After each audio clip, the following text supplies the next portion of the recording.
weather feels unstable again today. It's not raining at least though. And what's going on today? I guess this was kind of interesting. You've often heard a lot of stories where people are afraid of a quote recreational drone and they want more restrictions. At first I was reading this and I was wondering, what's this about? Are people actually accepting, let's just say, war drones? Like, where's the logic in that? Afraid of recreational ones but war ones, I guess? Like, okay. It says international approval shapes public perceptions of drone warfare.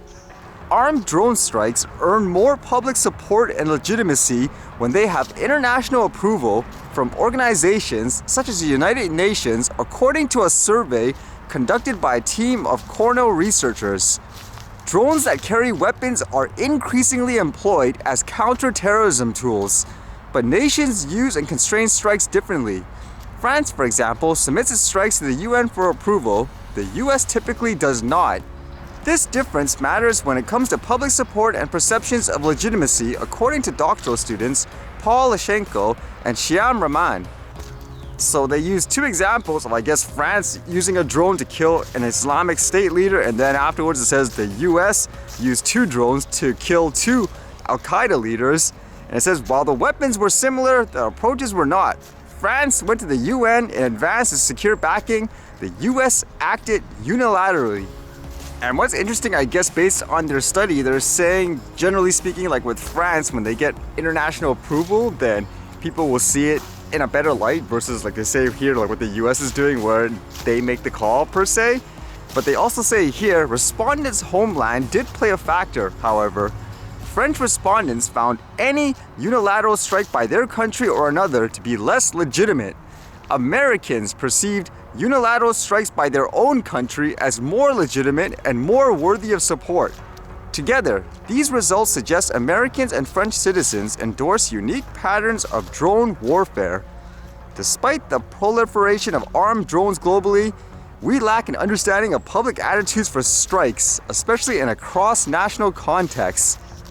Again, it's kind of weird to think about because essentially this is a study of sort trying to find out how does the public perceive drone strikes when it comes to killing people and all that. And I suppose in the end, when you have this data, you can determine this is the best way we have to present this so everyone will support us, I don't know, dropping a bomb or something in a certain place.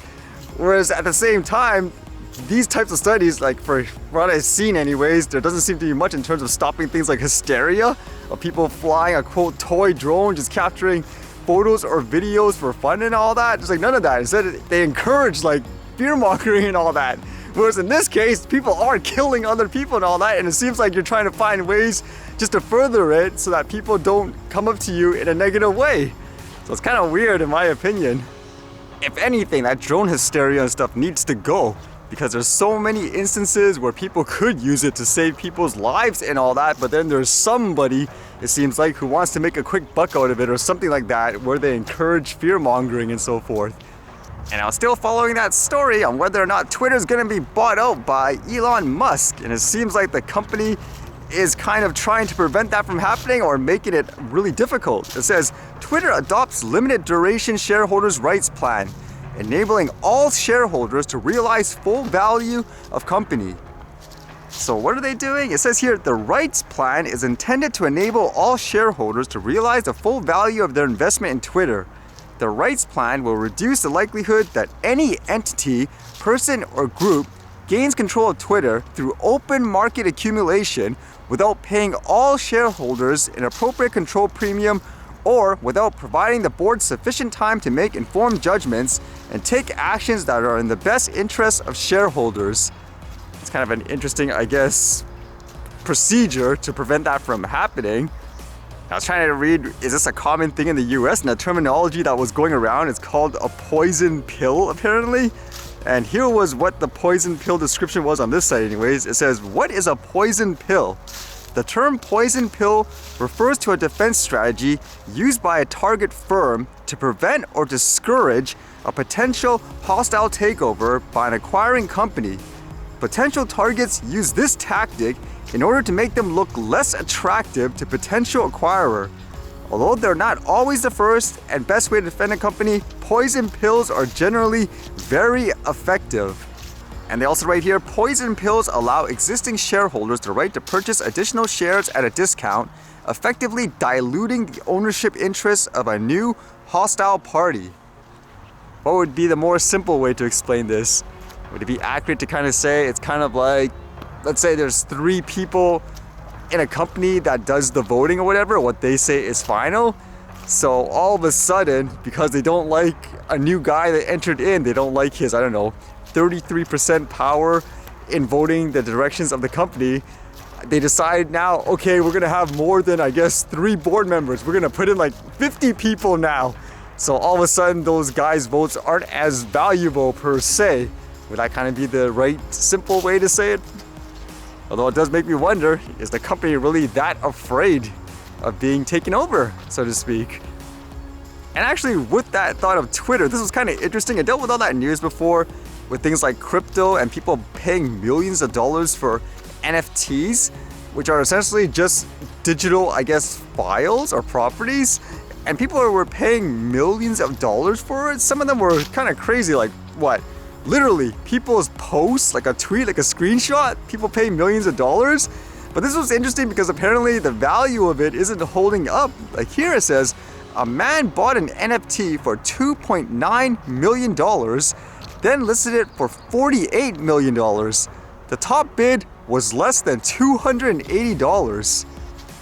Just last month, an NFT by graphic designer Beeple sold for $69.4 million US at auction. When the crypto entrepreneur Sina Estavi listed an NFT of Twitter co-founder Jack Dorsey's first tweet for $48 million last week, many were shocked to find the highest bid at the auction's close was only $277. So the item is literally, from the looks of it, just a screenshot of, the Twitter co-founder's first post on the site. And right now, in terms of the highest offer, it says here, it's like what, about $13,924? That really dropped in value. I still don't get it in terms of the rights in these regards, because if it is just like a screenshot like here, what does that entail? Can you use it in a copyright way, for example, to put it in movies and so forth?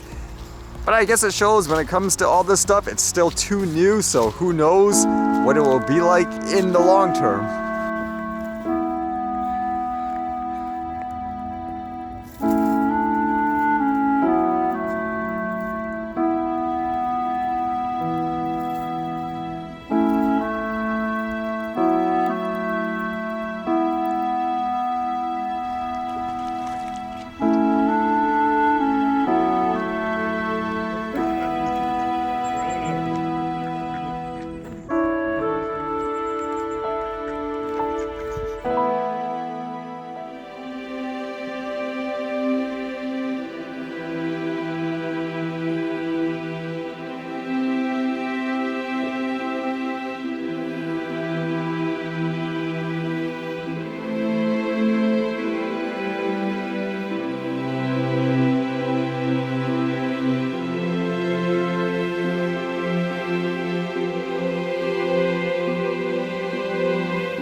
Alright, see you guys later.